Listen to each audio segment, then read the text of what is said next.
ക്ഷേത്രത്തിലെ ചരിത്രപ്രസിദ്ധമായ മീനഭരണി ആഘോഷത്തിന്റെ വരവറിയിച്ചുകൊണ്ട് ചെറുഭരണി കൊടിയേറ്റം നടന്നു.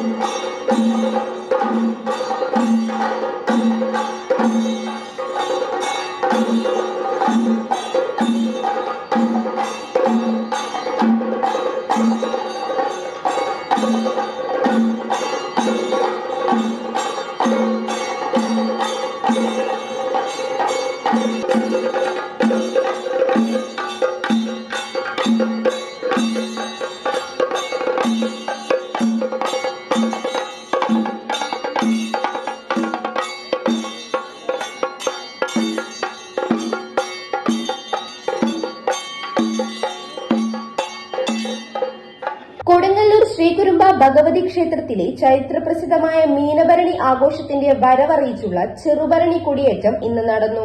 ചെറുഭരണി കൊടിയേറ്റത്തിനു മുന്നോടിയായി വലിയ തമ്പുരാന്റെ അനുമതി വാങ്ങുന്ന ചടങ്ങ് ഇന്നലെ നടന്നിരുന്നു.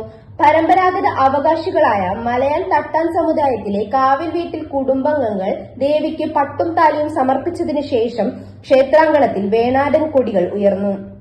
കാവിൽ വീട്ടിൽ അനന്തനും അനന്തരാവകാശി ശിവകുമാറും കോട്ടക്കോവിലകത്തെത്തി വലിയ തമ്പുരാൻ കുഞ്ഞുണ്ണി രാജയുടെ അനുഗ്രഹം തേടി.